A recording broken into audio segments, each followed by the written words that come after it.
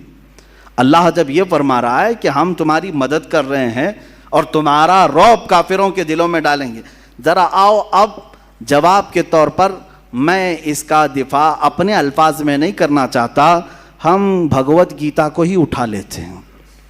شریمد بھگوت گیتا میرے پاس موجود ہے, پوری کتاب میرے پاس ہے. اس کا اردو ترجمہ جس نے کیا ہے وہ بھی میرے پاس موجود ہے. پرم پوجیہ ایسی بھکتی ویدانت سوامی شریلا پربھو پاد, جنہوں نے اس کا ترجمہ کیا ہے, وہ کتاب میرے پاس موجود ہے اور میں پوری تیاری کر کے لے کے آیا ہوں. یہ آپ کے سامنے آج بیان کر رہا ہوں. میں اس کو پورے طور پر محفوظ رکھنا چاہتا ہوں. اس کے بعد کوئی مسلمان اپنے آپ کو ڈیفنس والے لیول میں نہ لے جائے کہ وہ حملہ کرتے رہیں اور ہم جواب دیتے رہیں. نہیں, ہم بتاتے ہیں کہ ان کی کتابوں میں کیا کیا سخت باتیں لکھی گئی ہیں. مارو, کاٹو, پکڑو, توڑو, سب ہے. اور تم کہتے ہو کہ قرآن میں ہے یہ سب چیزیں. اب پڑھتا ہوں, سنو. رگ وید بھی ہے. ان کے 4 وید مشہور ہیں, یجر وید, اتھر وید, سام وید, رگ وید. یہ رگ وید جو ان 4 ویدوں میں سے ایک مشہور وید ہے. اس کی میں پورے ریفرنس کے ساتھ لے آیا ہوں. منڈل 1 سکھ 66 ورس نمبر 4. ان کی آیت نمبر جو 4 ہوتی ہے, اگنی کے بارے میں, آگ کے بارے میں کہہ رہے ہیں. جو آیت آپ نے پڑھا نا, اللہ نے فرمایا کہ ہم تمہارا رعب کافروں کے دلوں میں ڈالیں گے. سیم ٹو سیم ٹاپک اس رگ وید میں کہا جا رہا ہے کہ آگ جو اگنی ہوتی ہے, وہ کہہ رہا ہے, بھگوان کہتا ہے کہ آگ کے بارے میں کہا جا رہا ہے کہ یہ دہشت پیدا کرنے والی آگ دہشت کے ساتھ حملہ کرے گی. دہشت کا لفظ تو ہمارے پورے قرآن میں کہیں نہیں ہے. ٹیررسٹ کا لفظ پورے قرآن میں کہیں نہیں ہے. لیکن جنہوں نے رگ وید کا ترجمہ کیا ہے انہوں نے دہشت کا لفظ استعمال کیا ہے. دہشت گردی قرآن میں نہیں آئی. اب یہ اگر بتائیں گے تو کچھ لوگوں کو برا لگے گا, اور برا لگے تم چپ ہو جاؤ, ہم بھی چپ ہو جاتے ہیں. ضرورت نہیں چھیڑ خانی کرنے کی. قرآن پر تم نے انگلیاں اٹھائی تو ہم بتاتے ہیں دہشت کا لفظ کہاں کہاں آیا ہے. قرآن نے کہا ہم تمہارا رعب ان کے دلوں میں ڈالیں گے, اور تم کہہ رہے ہو تمہاری کتاب میں ہے دہشت والی آگ سے ہم سب کو جلائیں گے. آیت نمبر 2, دوسری آیت, اچھا, جس میں اللہ تعالیٰ نے یہ فرمایا ہے وَاقْتُلُوهُمْ حَيْثُ ثَقِفْتُمُوهُمْ. بلکہ یہ آیت سنیں, یا ایھا الذین آمنوا انما المشرکون نجس. اللہ نے فرمایا اے ایمان والو, بے شک مشرکین نجس ہیں. کیا ہے؟ ناپاک ہیں, نجس ہیں. تو یہ کہتے ہیں دیکھو ہم سب کو تو ناپاک کہہ دیا ہے, نجس کہہ دیا ہے. قرآن کہتا ہے کہ نجس ہے. یہ باتیں میں ان سب سے کہوں گا جو اپنی اپنی کنڈلیاں لے کر کے لوگوں کو گمراہ کرتے ہیں, ویڈیو بناتے ہیں, فیس بک پہ ڈالتے ہیں, اور بیچارے بھولے بھالے ہندوؤں کو مورکھ بناتے ہیں, بیوقوف بناتے ہیں. اس میں بڑے پیمانے پر وہ کیا نام ہے, کلشریشٹھ, اور دوسرا یہ جو پاکھنڈی تھا جو گوفے میں بیٹھ کے بھوکتا ہے, یہ قرآن کے متعلق جو باتیں کرتے ہیں سنیں. وہ اپنے لوگوں سے کہتے ہیں قرآن کہہ رہا ہے بے شک یہ مشرکین, مشرکین کا مطلب آئیڈل ورشپرز, جو خدا کے علاوہ دوسرے کو پوجا کریں, یہ نجس ہے. قرآن ایسا کیسے کہہ رہا ہے؟ سنو, Bhagavad Gita chapter number 3 verse number 12 میں کیا کہا گیا ہے. اس میں کہا جا رہا ہے بھگوت گیتا میں, شریمد بھگوت گیتا کہتے ہیں, یہ بھگوت گیتا کے اکثر جو شلوک ہیں وہ کرشنا نے ارجن کو جو بتائے, یہ ہندو اگر سنیں گے تو اس کو سمجھیں گے, وہ ایکسیپٹ کریں گے. بے غرض خدمت کرنے سے دیوتا تم کو تمہارے مانگے بغیر تمہاری پسند کے سامان دیں گے. بغیر کسی غرض کے تم خدمت کرو گے تو تمہارے دیوتا بغیر مانگے تمہیں بہت سارے انعامات دیں گے. اور اگر کوئی دیوتاؤں کی دی ہوئی نعمتوں کو دیوتاؤں کو نہیں دے گا، یعنی چڑھائے گا نہیں، چڑھاوے گا نہیں، اور خود مزہ لے گا، تو بھگوت گیتا میں کیا کہہ رہا ہے؟ وہ دنیا کے بڑے چور ہیں، وہ یقیناً چور ہوں گے. ارے ہم مشرکین کو نجس قرآن نے کہا اور تم چور کہہ رہے ہو پورے لوگوں کو. پوری دنیا کے لوگ سب چور ہیں. آپ چڑھاتے ہیں؟ سب چور ہیں. جو نہیں چڑھاتا، عیسائی نہیں چڑھاتے بھگوانوں کو، چور ہو گئے. یہودی نہیں چڑھاتے، وہ چور ہیں. بہت سارے لوگ چور ہیں. اس شلوک کے اس ورس کے اعتبار سے یہ کوٹ کر کے بتاتے ہیں کہ قرآن خالی مشرکین کو نجس کہہ رہا ہے، نجس کہہ رہا ہے، اور تم جو پوری دنیا کو چور کہہ رہے ہو یہ کون بتائے گا؟ قرآن پاک جس کانٹیسٹ میں کہہ رہا ہے، جو وہاں کے حالات تھے کس اعتبار سے، وہ کسی اور وقت میں کہوں گا. دیکھیں حقیقت یہ ہے کہ قرآن کی یہ آیتیں جو سورہ توبہ کی اکثر آیتیں ہیں جس پر ان کو اعتراض ہے، سورہ توبہ مدینے میں نازل ہوئی، مدنی سورہ ہے، اور اس میں جہاد کا حکم آیا اور مارنے کا جو حکم آیا وہ کن کے لیے تھا؟ ارے تمہارے لیے تھوڑی نہ تھا، وہ ان لوگوں کے لیے تھا جو صحابہ کا جینا تنگ کر کے رکھے ہوئے تھے. تم نے یہ کبھی نہیں بیان کیا 13 سال میرے آقا نے مکہ میں کتنی تکلیفیں اٹھائی؟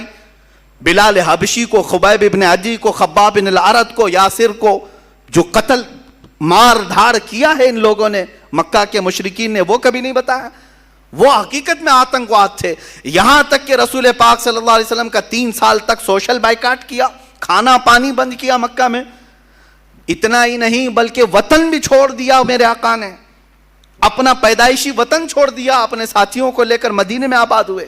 اب مجھے بتاؤ، جو اپنا سب کچھ چھوڑ کر کے گیا ہو، مدینے میں جا کر کے وہ راحت کی سکون کی سانس لے رہا ہو، وہاں پر بھی یہ کیڑے اگر پہنچیں تو کیا اللہ تعالیٰ حکم نہیں فرمائے گا کہ اب ان کو پکڑو؟ صاف سی بات ہے، سمجھنے والی بات ہے. 13 سال تک کبھی بھی مارنے کا اور جہاد کا حکم نہیں آیا مکہ میں. جب میرے آقا مدینے پہنچے وہاں پر بھی یہ مشرکین مکہ پہنچ کر کے وہاں کھجوروں کے درخت جلا رہے ہیں، کبھی صحابہ کو پکڑ کے مار رہے ہیں. جنگ بدر کہاں ہوئی؟ مدینے کے قریب ہوئی. احد کہاں ہوئی؟ مدینے کے قریب ہوئی. خندق کہاں ہوئی؟ مدینے کے قریب ہوئی. پتہ یہ چلا کہ یہ سب لڑنے کے لیے وہاں جاتے تھے، حضور کبھی آئے نہیں تھے. بات سمجھ میں آ رہی ہے؟ سب وہاں اب بیلگام اور ہبلی میں اگر مقابلہ ہوا، ہبلی سے 5 کلومیٹر دور اگر کوئی جنگ ہوئی تو کیا کہیں گے؟ بیلگام والے آئے تھے کہ ہبلی والے گئے تھے؟ بیلگام والے یہاں تک آئے تھے. بھائی 100 کلومیٹر کا فاصلہ ہے. اسی طرح مکہ کے آس پاس جنگیں ہونا یہ اس بات کی علامت ہے کہ دوسرے آتنکواد دہشت گرد جتنے تھے وہ مدینے پہ حملہ کرنے کی کوشش کرتے. تو میرے آقا صلی اللہ علیہ وسلم پر حکم ہوا کہ اب ان کو چھوڑا نہ جائے، پکڑا جائے. اب آیتیں سنیں. یہ تو میں نے بتا دیا کہ وجہ کیا تھی یہ آیتوں کی، آیتیں کیوں آئی اور کن کو پکڑنے کے لیے آئی تھی، کن مشرکین کو مارنے کے لیے آئی تھی. لیکن انہوں نے اپنے اوپر فٹ کر لیا کہ دیکھو مسلمانوں کے قرآن میں ہے کہ ارے مشرکین کو جہاں پاؤ پکڑو، مارو، قتل کرو، کاٹو. ارے یہی کر رہے ہوتے تو 700 سال میں یہاں صاف ہو چکے ہوتے. نہیں کیا نا، 700 سال تک تھے. یہ آیت کیونکہ ہر حاکم کو بھی معلوم ہے اور ہر عالم کو بھی معلوم ہے کہ یہ آیت مشرکین مکہ کے بارے میں نازل ہوئی تھی. مشرکین مکہ کے بارے میں جنہوں نے بہت ستایا، پریشان کیا، گھر بار لوٹا ہے. ارے یہاں آیتیں دوسری بھی ہیں قرآن میں. اللہ نے یہ فرمایا جو تمہیں گھروں سے نہیں نکالے، جو تمہارے ساتھ دشمنی نہیں کیے، ان کے ساتھ تم اگر دوست بن کر رہتے ہو تو کوئی حرج نہیں ہے، کوئی حرج نہیں ہے. آج ہم یہاں اسی طرح رہ بھی رہے ہیں لیکن کچھ لوگ زبردستی زہر ڈال رہے ہیں یہ بتانے کے لیے کہ دیکھو اب ان کی کتاب میں ہے، ان کے مدرسوں میں یہی پڑھایا جاتا ہے کہ یہ جہاں پاؤ پکڑو، مارو، قتل کرو. اگر مدرسوں میں پڑھنے والے 1 لاکھ سے زیادہ عالم ہیں یہاں ہندوستان میں، کیا یہ ہر جگہ پکڑ کے مار رہے ہیں، قتل کر رہے ہیں لوگوں کو؟ نہیں.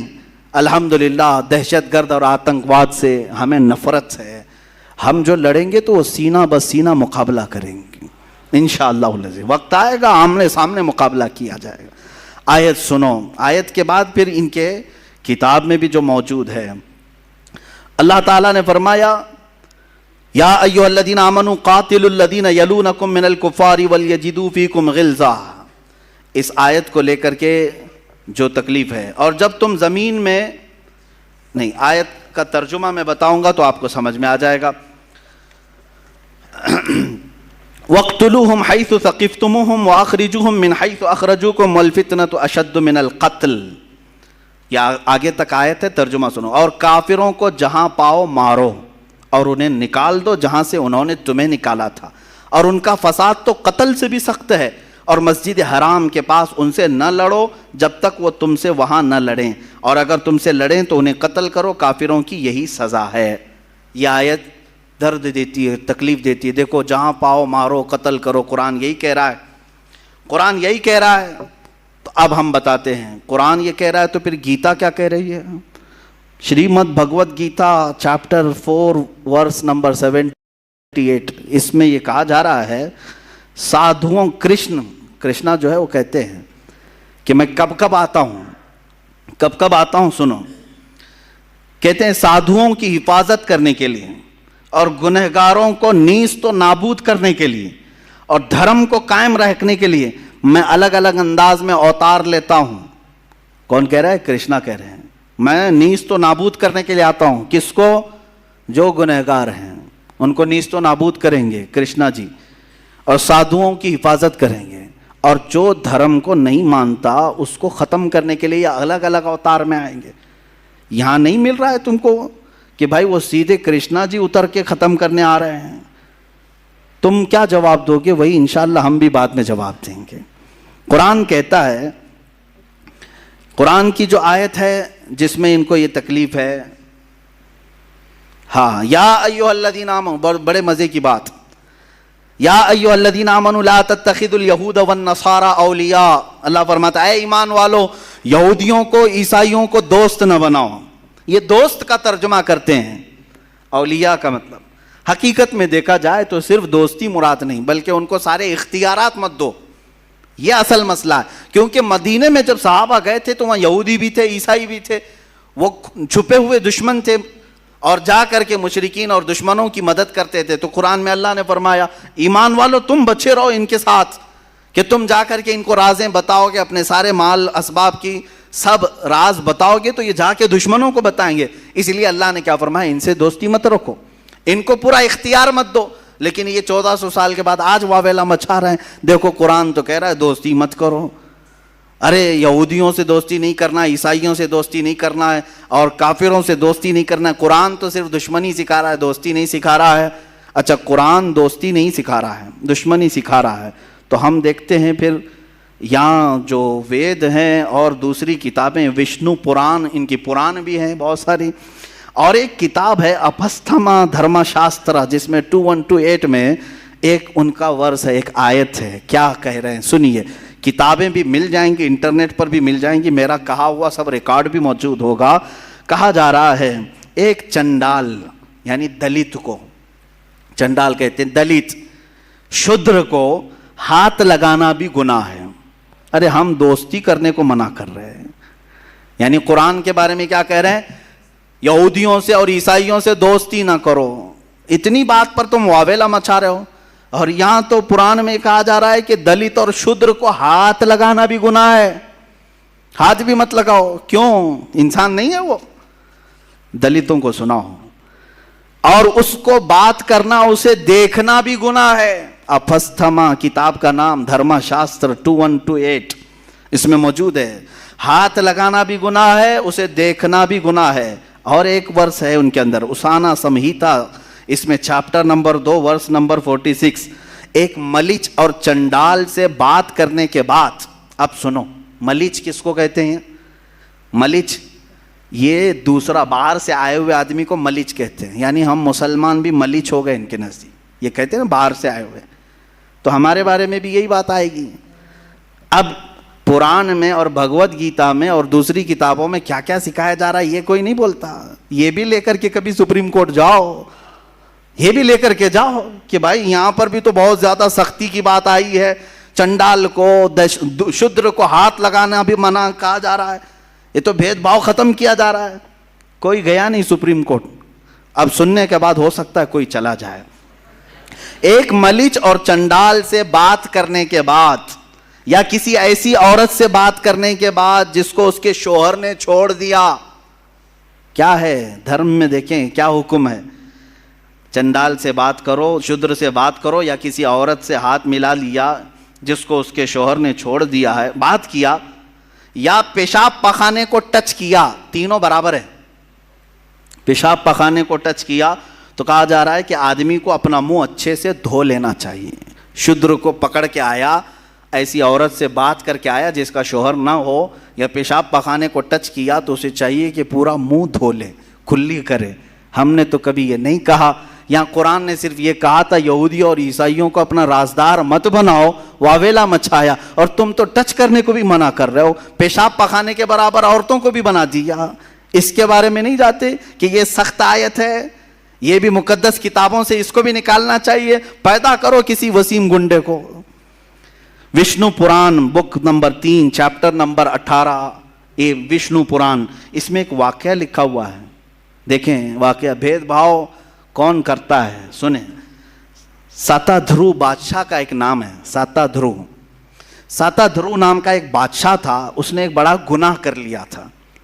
یہ کتاب میں وشنو پران میں یہ موجود ہے. کیا گناہ کر لیا تھا؟ توجہ, بادشاہ نے گناہ یہ کر لیا تھا کہ ایک کافر سے بات کیا تھا. کافر سے بات کر لیا. ان کے نزدیک کون کافر ہے؟ جو ان کے دھرم کو نہیں مانتا. جو دھرم کو نہیں مانتا وہ کافر ہے. انکار کرنے والے کو کافر کہا جاتا ہے. ہمارے ہاں بھی وہی کافر ہے جو اللہ کو نہ مانے. ان کے ہاں بھی کافر, ہم کافر ان کے نزدیک ہے. تو بہرحال ساتا دھرو بادشاہ نے ایک کافر سے بات کیا, اتنا بڑا گناہ کر لیا اس نے. کیا ہوا کتاب میں موجود ہے. حالانکہ وہ روزے سے تھا, وہ اپواس سے تھا, اس وقت اس نے بات کر لیا تو اس کو سزا کیا ملی؟ بادشاہ کو مرا تو دوسرے جنم میں کتا پیدا ہوا. دوسرے جنم میں وہ کتا بن کر کے پیدا ہوا. ارے کافر سے بات کرنے پر کتا بن کے پیدا ہو جاتے ہیں. یہاں تو قرآن نے صرف دوستی کرنے کی بات منع کی ہے. دوستی کرنے سے منع کیا, سپریم کورٹ پہنچ گئے, اور کتا پیدا ہونے کی بات کی تو سیشن کورٹ میں تو جانا چاہیے. ارے کیا کیا بات کر رہے ہو؟ کافر سے بات کرنا منع ہے؟ ہم نے کبھی کہا ہے؟ ہم نے کبھی نہیں کہا. ہماری ہندوؤں سے بھی بات ہے, کرسچن سے بھی بات ہے, یہودیوں سے بھی بات ہے, لیکن جس معنی میں جس مسئلے میں بات کرنا ہے ہم بات کرتے ہیں. ہم نے یہ نہیں روکا ہے. یہ کتابوں میں وہ سمجھتے ہیں کہ صرف قرآن پہ ہم حملے کرتے جائیں اور ہم کو بولنے والا کوئی نہیں رہے گا. ارے میں تو ایک ادنا خادم ہوں, ابھی اللہ کے شعر موجود ہیں, ایک نہ ایک اٹھے گا اور پھر تمہیں تمہارا آئینہ دکھاتا رہے گا انشاءاللہ العزیز. اب آگے دیکھیں, ایک آیت یہ بھی ہے, قاتل الذین لا یؤمنون باللہ ولا بالیوم الآخر. اللہ تعالیٰ فرماتا ہے قاتل الذین لا یؤمنون باللہ ولا بالیوم الآخر. اے مسلمانوں, ان لوگوں سے لڑو جو اللہ پر ایمان نہیں لاتے اور آخرت کو نہیں مانتے. تو یہ کہتے ہیں ہم اللہ کو بھی نہیں مانتے اور آخرت کو بھی نہیں مانتے, تو ہم سے لڑنے کی بات تو قرآن کہہ رہا ہے تمہارے درمیان. یہ بھی سورہ توبہ کی آیت ہے اور وہی مکہ کے مشرکین کے متعلق آئی ہے, لیکن یہ ابھی تک اپنے اوپر فٹ کر رہے ہیں, ابھی تک اپنے اوپر گڑ رہے ہیں. خیر اپنے اوپر فٹ کرتے ہو تو ٹھیک ہے, تمہاری مرضی. لیکن اس آیت کے متعلق میں پھر گیتا کو اٹھاتا ہوں, پھر Shrimad Bhagwat Gita chapter number 2 verse number 18, 22 اور 30, 3 اس میں ورس ہیں. یہ ہم نے کافی تک و دو کے بعد سب جمع کر لیا. الحمدللہ ہمارے پاس بھی وہ علماء آج بھی موجود ہیں جو ہر جگہ کے خزانے نکالتے ہیں, سب جگہ نظر رہتی ہے. میں بہت چھوٹا طالب علم ہوں, ہمارے ساتھ علماء کی ایک بڑی جماعت ہے الحمدللہ. گیتا میں کرشنا ارجن سے کہتا ہے, آیت ذہن میں ہے نا, اللہ نے فرمایا ان لوگوں سے لڑو جو اللہ کو نہیں مانتے اور آخرت پر ایمان نہیں رکھتے, ان سے لڑو, جنگ کرو. اب کرشنا ارجن سے کیا کہہ رہے ہیں سنو. کہتا ہے سارے جسم ختم ہونے والے ہیں مگر روح باقی رہنے والی ہے, اس لیے ارجن اس بات کو سمجھ کر جنگ کرو کہ جس طرح انسان پرانے کپڑے اتار کر نئے کپڑے پہن لیتا ہے, ویسے ہی روح پرانے جسم کو چھوڑ کر نئے جسم میں آ جاتی ہے. تو اے بھارت کے بیٹے ارجن, جسم میں رہنے والی روح کو ختم نہیں کیا جا سکتا, وہ اگلے جنم میں پھر پیدا ہو جائے گی. یعنی اگر تم کسی جسم کو مارتے ہو, کاٹتے ہو تو خوف کرنے کی ضرورت نہیں. اور ایک دوسری اس میں یہ کہا گیا ہے کہ تم اس بات کا خوف نہیں کرنا, اس لیے کہ جس جاندار کو تم مار رہے ہو اس کے بارے میں تو لکھا گیا ہے پہلے سے ہی مرنے والا تھا. خالی تم جسم کو مار رہے ہو, روح تو رہتی ہے. ان کے یہاں 7 جنم کا جو مسئلہ ہے, تو کاٹو جتنوں کو چاہے, مارتے رہو. ارے یہاں مارا, ابھی یہ دوسری جگہ آ جائے گی پورن جنم لے کر کے, دوسرے میں پیدا ہو جائے گی. تو کرشنا ارجن سے کہہ رہے ہیں مارو ان کو, کوئی مسئلہ نہیں ہے. اور قرآن کے متعلق کہہ رہے ہو کہ اللہ نے فرمایا کہ قتل کرو ان لوگوں کو. گیتا میں بھی وہی چیز ملے گی آپ کو, سیم کانٹیسٹ, سیم چیزیں ہم نکال کر کے. یہ ابھی کچھ ہی چیزیں ہیں, تلاش کریں گے تو ہو سکتا ہے بہت ساری چیزیں ملیں گی. اب دیکھیں, جو لوگ, یہ ایک آیت یہ بھی ہے, اس کو کہتے ہیں اے ایمان والو, یا ایھا الذین آمنوا لا تتخذوا آباءکم واخوانکم اولیاء ان استحبوا الکفر علی الایمان. اے ایمان والو, اپنے باپ اپنے بھائیوں کو دوست نہ رکھنا. تمہارے لیے بھی حکم ہے, ہمارے لیے بھی. اپنے باپ بھائیوں کو دوست نہیں رکھنا اگر وہ ایمان چھوڑ کر کافر ہو جائیں. الحمدللہ ہم آج بھی یہی کریں گے نا. ہاں, ہمارا عقیدہ یہی ہے, نبی سے ہو جو بیگانہ اسے دل سے جدا کرتے, پدر مادر برادر جان و مال ان پر فدا کرتے. ہمارا عقیدہ یہ ہے, نبی سے جو ہو بیگانہ وہ ہمارا ہو نہیں سکتا. اور قرآن کہہ رہا ہے تمہارے باپ بھائی وغیرہ اگر ایمان کو چھوڑ کر کفر کو پسند کرتے ہیں تو دوست مت رکھو ان کو, ان کے ساتھ دوستی مت رکھو, ورنہ کیا ہوگا, تمہارے ساتھ بھی چھیڑ چھاڑ کریں گے اور الگ معاملات ہوں گے. بہرحال اب گیتا میں بھی ایسا ہی کچھ ملتا ہے. Chapter number 1 verse number 26. Krishna Arjun کو جنگ پہ ابھارنے کے لیے کہہ رہے ہیں. کرشنا بھگوان ہے, ارجن جو وزیر ہے یا جو بھی ہے, جنگ کرنے کے لیے, اور ارجن جنگ نہیں کرنا چاہ رہا ہے. تو کرشنا جی کیا کہہ رہے ہیں, ارجن کیوں جنگ نہیں کرنا چاہ رہا تھا, یہ آپ پڑھیں گے بھگوت گیتا وغیرہ کے مطالعے کے بعد پتہ چلتا ہے کہ ایک جنگ ہوئی تھی پانڈووں اور گوروں کے بیچ میں. تو پھر ارجن نے دیکھا دونوں ٹیم میں کون ہے, اس کے دشمنوں کی ٹیم میں کون کون ہے. اس کے دونوں طرف دیکھ کر کے ارجن دیکھا, ٹیم بی ہو یا ٹیم اے ہو, جو دشمنوں کی ٹیم تھی, اس میں ارجن کا باپ بھی ہے, دادا بھی ہے, استاد بھی ہے, ماموں بھی ہے, بھائی بھی ہے, بیٹے بھی ہیں, دوست بھی ہیں, سسرا بھی ہے, اور اچھا چاہنے والے بھی ہیں. یہ سب دشمنوں کی ٹیم میں کھڑے ہیں اور ارجن ادھر ہے. اور پھر اب کرشنا جی کہتے ہیں اٹھو جنگ کرو, اٹھو جنگ کرو, اس لیے کہ ان کی محبت تمہارے اوپر غالب نہ آئے, جنگ کرو. ارے میاں, یہاں تو قرآن نے صرف باپ اور بھائی کا ذکر کیا کہ اگر وہ ایمان چھوڑ کر کفر کو اختیار کریں تو دوستی نہ کرو. اور کرشنا تو جنگ کرا رہے ہیں باپ سے بھی, دادا سے بھی, سسرے سے بھی, بیٹے سے بھی, بھائی سے بھی, استاد سے بھی, سب ہے بھگوت گیتا میں. یہ آیت نہیں نظر آئی جس میں یہ کہا گیا ہے ارجن کو کہ تم مخالفت میں, اگر تمہارا باپ بھی آئے, دادا بھی آئے, بیٹا بھی آئے, بھائی بھی آئے, استاد بھی آئے, ماموں بھی آئے, سب آئے, جنگ کرو, لڑو, اٹھو. یہ چیز تو گیتا میں بھی ہے. یہ کوئی کیوں نہیں کہتا کہ یہ آیت پڑھنے کے بعد کوئی آتنکوادی بن سکتا ہے, کوئی اپنے ماموں کے خلاف ہی تلوار لے سکتا ہے اور سسرے کے خلاف پہلے لے سکتا ہے. ہاں, یہ پڑھنے کے بعد تو ایسا لگے گا ارجن کو جب سسر کے خلاف کھڑے ہونے کے لیے کرشنا جی نے کہا ہے تو پھر اس پر ہم کیوں نہیں عمل کریں, کیونکہ سسرا ہی تو لا کر کے ہمارے گھر میں رکھا ہوا ہے. آیت اور کئی آیتیں ہیں, وقت ختم ہونے آیا ہے. میں اس کو آج اس لیے آپ کے سامنے رکھا کہ تم ڈیفنس والے لیول میں نہ جاؤ, دفاع کرنے کے معاملے میں نہ جاؤ کہ قرآن نے ایسا نہیں کہا, ویسا نہیں کہا.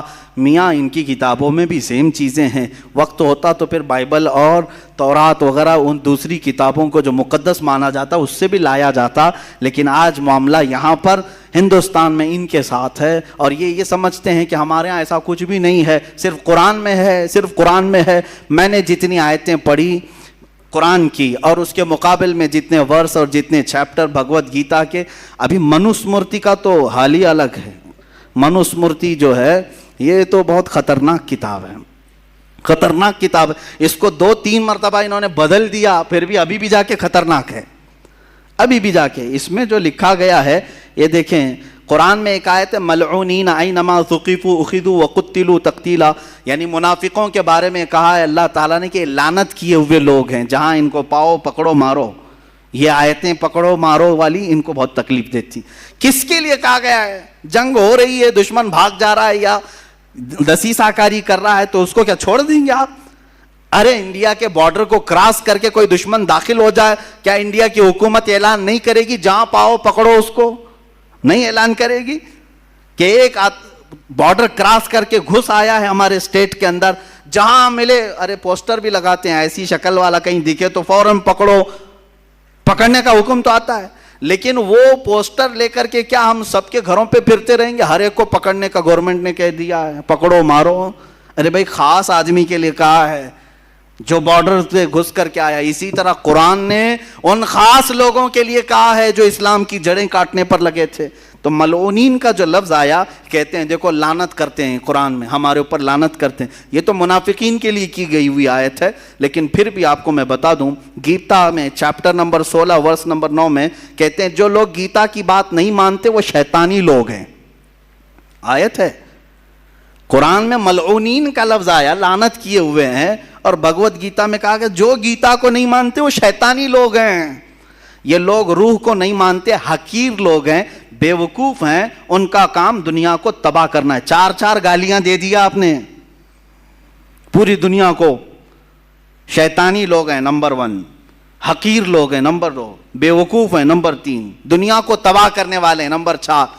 گیتا کو نہیں ماننے والے عیسائی بھی ہیں, وہ بھی بے وقوف ہیں, یہودی ہیں وہ بھی بے وقوف ہیں, اور جتنے چائنیز ہیں وہ بھی بے وقوف ہیں, بدھسٹ جتنے ہیں وہ بھی بے وقوف ہیں. کیونکہ گیتا میں کہا گیا جو گیتا کو نہیں مانتے وہ شیطانی ہیں, بے وقوف ہیں, اور دنیا کو تباہ کرنے والے ہیں. یہ سارے لوگ یہ کیوں نہیں بولتے کہ ہم کو گالیاں دے رہی ہے بھائی کتاب؟ ہم نے آج تک سپریم کورٹ میں پوچھا بھی نہیں کہ یہ شیطانی لوگ ہم کو کہا جا رہا ہے, بیوقوف کہا جا رہا ہے, اس کو نکالو. ہم نہیں جانتے ہیں, ہم نہیں چاہتے, ہمیں ضرورت نہیں. تم پڑھو, تم اپنے پاس رکھو. قرآن ہم پڑھ رہے ہیں, ہم کہاں تمہیں مارنے جا رہے ہیں, کاٹنے جا رہے ہیں. جو زہر پھیلانے کی کوشش کرے گا تو پھر ترکی بترکی جواب بھی دیا جائے گا. ایک آیت یہ پڑھا. اب منوس مورتی کی جو بات میں کہہ رہا تھا اس میں یہ ہے, ہاں یہ آیت جہاد کے متعلق جو نازل ہوئی, یا ایھا النبی حرض المؤمنین علی القتال, اے نبی مومنوں کو جنگ پر ابھاریے. ان یکم منکم 20 صابرون یغلبوا 200. اللہ فرما رہا ہے اگر یہ مومنین میں 20 لوگ صبر والے ہوں گے اللہ 200 پر غالب کرے گا, 200 پر غالب کرے گا. یہ سب توڑ مروڑ شروع ہو گئے, پیٹ میں تکلیف ہو گئی کہ مسلمانوں کو جنگ پر ابھار رہا ہے اللہ ان کا. اگر یہ 20 لوگ ہوں گے تو ہمارے 200 پر بھاری ہوں گے, 200 پہ بھاری ہوں گے. یہ آیت سب کو بتا رہے ہیں. دیکھو 20 لوگوں کو بھی یہ اکٹھا کر رہے ہیں, 200 پہ تم بھاری ہو جاؤ گے, 200 پہ تم بھاری ہو جاؤ گے. میاں کیا قرآن میں ہی ہے یہ؟ منوس مورتی چیپٹر نمبر 7 ورس نمبر 74 کیا کہتی ہے کتاب؟ کہتی ہے قلعے کے دیوار پر کھڑا ہوا ایک تیر چلانے والا جنگ کے میدان میں 100 دشمنوں کے برابر ہے. تم تو ایک آدمی کو 100 کے برابر بتائے. قلعے پر تیر لے کے کھڑا ہونے والا 100 دشمنوں کے برابر ہے, اور 100 تیر انداز 10,000 دشمنوں کے برابر ہے. تمہارے پاس اور بھی زیادہ ہے. قرآن نے تو یہاں 20 لوگ صبر والے ہوں تو کہا کہ 200 پر غالب آئیں, اور تم کہہ رہے ہو ایک تیر چلانے والا 100 کے برابر ہے, اور ایک 100 ہوں تو 10,000 کے برابر ہے. یہی چیز منوس مورتی میں بھی ہے. اگلی بار جب جائیں گے تو سب کتابیں ساتھ لے کر جائیں گے سپریم کورٹ میں, سب ساتھ میں لے کر کے جائیں. ان کو یہ میں میسج دیتا ہوں. کچھ چیزیں باقی رہ گئی ہیں جو مجھے عرض کرنا ہے. قاتلوہم یعذبہم اللہ بایدیکم وینصرکم. اللہ فرماتا ہے تم ان سے لڑو, اللہ ان کو عذاب دے گا, اللہ انہیں عذاب دے گا کافروں کو اپنے ہاتھ اپنے دستے قدرت سے, اور تمہاری مدد کرے گا اللہ. تو جب یہ بات اللہ تعالیٰ نے فرمایا کہ اللہ تمہاری مدد کرے گا, ان سے لڑو, تو اب تکلیف ہو گئی.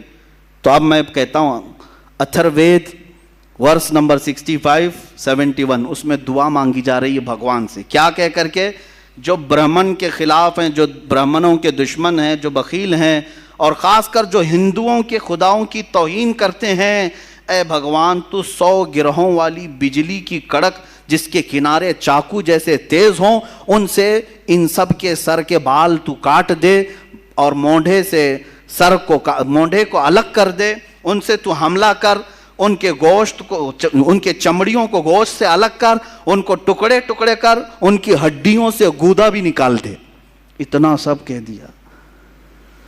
اللہ نے فرمایا اللہ صرف عذاب دے گا، اور تم تو پورا پورا پارٹ کو عذاب دینے کی بات کر رہے ہو، ہر پارٹ کو۔ اتھروید میں موجود ہے، کیا کیا میں نے پڑھا، آپ تو سن رہے ہوں گے۔ کہہ رہے ہیں چاقو جیسی تیز بجلی سے تو حملہ کر، جو بھی ہمارے بھگوانوں کو نہیں مانتا، سب نہیں مانتے، سب کے لیے بد دعا ہو رہی ہے، ہاں ان کو حملہ کرے بھگوان، ان کے مونڈے سر کاٹ دے، ان سے سر کے بال کھینچ دے، گوشت سے چمڑی کو نکال دے، ان کو ٹکڑے ٹکڑے کر، اور ان کی ہڈیوں سے گودا بھی نکال دے۔ میرے عزیزو، نلی میں سے گودا نکالنے تک کی دعا ہو گئی، اب بچا کیا؟ بچا کیا؟ اور قرآن کے اوپر یہ اعتراض ہے، قرآن کے اوپر اعتراض ہے۔ قرآن کہہ رہا ہے کہ کافروں کو اللہ عذاب دے گا، تم کیا کیا عذاب دینے کی بات کر رہے ہو؟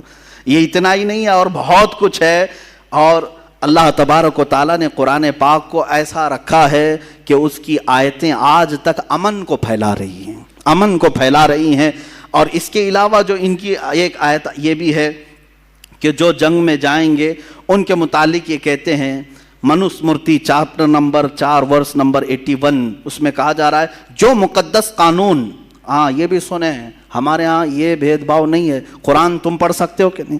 امام بھی پڑھ سکتا ہے، مقتدی بھی پڑھ سکتا ہے، غریب بھی پڑھ سکتا ہے، امیر بھی پڑھ سکتا ہے، لیکن وہاں ایسا نہیں ہے۔ منوسمرتی کا قانون تو سنو، قرآن نے صرف اتنا کہا فَلَنُذِيقَنَّ الَّذِينَ كَفَرُوا عَذَابًا شَدِيدًا، جنہوں نے ہمارا انکار کیا ہم انہیں سخت عذاب چکھائیں گے، سخت عذاب چکھائیں گے۔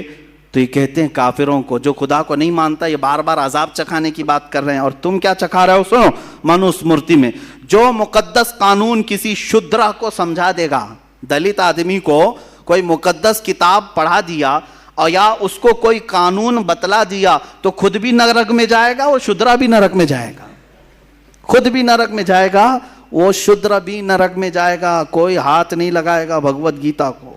اگر آپ کسی وید پڑھنے والے سے اس کی اجازت کے بغیر وید لے لیں تو اس کا جرم ایسا ہی ہے جیسا کہ آپ نے اس سے وید چرا لیا ہے۔ لہٰذا جو وید دلت کسی پنڈت سے لے لے گا، کہہ رہے ہیں وہ نرک میں جائے گا، نرک میں جائے گا۔ یہ دلت سماج والوں کے متعلق ہے۔ میرے عزیزو، قرآن نے کہیں ایسا نہیں کہا کہ قرآن صرف سیدزادے پڑھ سکتے ہیں یا پٹھان کے بچے پڑھ سکتے ہیں، شیخ کے بچے پڑھ سکتے ہیں۔ نہیں میرے عزیزو، قرآن پاک کو ہر کوئی پڑھ سکتا ہے، یہاں تک کہ وہ بچے ابھی جو سن بلوغت کو نہیں پہنچے، وہ پڑھتے کیا بلکہ حفظ بھی کر لیتے ہیں۔ یہ میں نے آپ کو صرف اس لیے بتایا ہے کہ کہیں تمہارے اندر یہ احساس کمتری نہ آئے۔ کیا قرآن میں ایسے لڑنے مرنے کاٹنے کی باتیں آئی ہیں جو یہ ہم پر حملہ کر رہے ہیں؟ کہیں کوئی فکر کرنے کی ضرورت نہیں۔ جس دن یہ اعتراض کریں گے، ایک آیت یہ بتائیں گے تو 10 میں کتابوں سے بتاؤں گا کہ کہاں کہاں تم کاٹنے کی بات کر رہے ہو، کہاں کہاں تم قتل کی بات کر رہے ہو۔ سب پرانی کتابوں میں موجود ہے، دشمنوں سے مقابلہ کرنا، جنگوں کے حالات موجود ہے، کون سی جنگ میں کتنے مارے گئے، کتنے قتل کیے گئے، سب موجود ہے۔ لیکن کیا بتائیں، آج اسلام دشمنی عروج پر ہے۔ سب کو صرف اسلام کو ٹارگٹ کرنا ہے، قرآن کو ٹارگٹ کرنا ہے، اس لیے یہ سارے معاملات اٹھائے جا رہے ہیں۔ اللہ تعالی ہم سب کو قرآن کا فہم عطا فرمائے، قرآن کی سمجھ عطا فرمائے، قرآن پر عمل عطا فرمائے۔ مولا قرآن کے مخالفین کو نیست و نابود فرمائے، جو اللہ اور اس کے رسول صلی اللہ تعالیٰ علیہ وسلم کی گستاخیاں کر رہے ہیں، مولا تو انہیں عذاب شدید کا گرفتار بنا دے۔ اے رب ذوالجلال، جتنے حاضرین ہیں بشمول من، مولا ہم سب کو جو غلطیاں کوتاہیاں ہوئی ہوں اپنے فضل و کرم سے معاف فرما دے۔ وصلی اللہ تعالیٰ علی خیر خلق محمد وآلہ واصحابہ اجمعین، وآخر دعوانا الحمد للہ رب العالمین۔